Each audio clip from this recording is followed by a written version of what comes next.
We had out there. We're looking right now outdoors. You can see pretty sunset out there. Still have a little bit of that color. Now, yesterday we talked about the potential of seeing record high temperatures. We, in fact, had a couple of them out there. Jamestown, Grand Forks, both jumping above the all-time record high. We look at our current numbers, and yes, it has cooled down, but still, for this time of evening, again, December 6th. Just keep that in mind, December 6th, and we see temperatures at the 5 o'clock hour in the upper 30s to lower 40s. So very impressive. Feels very good out there. We look at other current numbers around the region. 39 Detroit Lakes, 50 in Oaks, 51 still hanging on there in Jamestown, 39 in Thief River Falls. How about tomorrow? More record highs? Potentially, yes. Fargo, first of all, we got the record minimums here, and then our forecast. In Fargo, looks like we're going to retire our record high minimum temperature of 31 degrees. As far as that record high goes, our current record for December 7th is 53. We're forecasting 55. Same thing in Grand Forks. It looks like both at the airport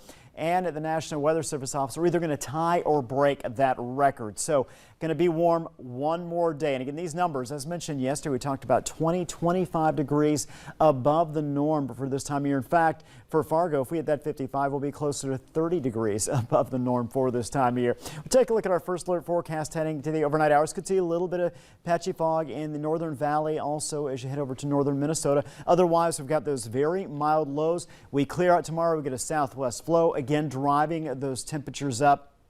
Some areas not quite as warm as today. Others, again, we're going to be a little bit warmer. That does include Fargo with that high temperature expected to be about 55 degrees. You can see it right there, 53 Wapton, 55 in Sisseton, 49 Valley City, 44 Thief River Falls. A little cooler in Grand Forks tomorrow. We're going to see a high temperature expected around 48. Now, let's do a little transition here because we did talk about Friday being a first alert weather day. Where is the system coming from? Still well off to our west, but yes, it will move into the region on Friday. Wintry mix and wind. Those are the big factors we're looking at here. What do we know? Well, the timing of the system, we know it's going to be sometime Friday, Saturday. Those wind gusts are going to be high.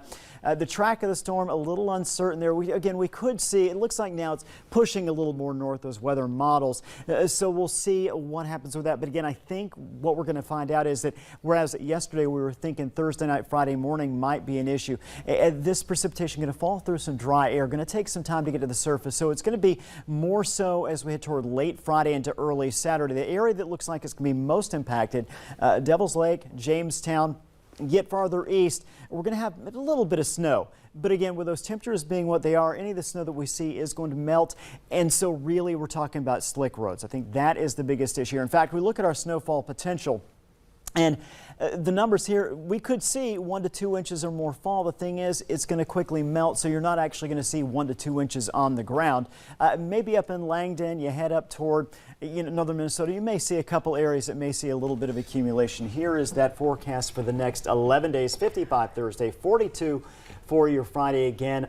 Very windy conditions, wintry mix late Friday into early Saturday. Then we clear out. It's going to be a much chillier but dry weekend with highs of 32 both days.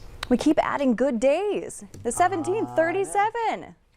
You know what? Amazing. I feel good about it. Yeah, you should. Thanks, Russ. Sure. Hey, check this out. A crowd gathered around Lake Bemidji this morning as crews worked to rescue a deer that was stuck.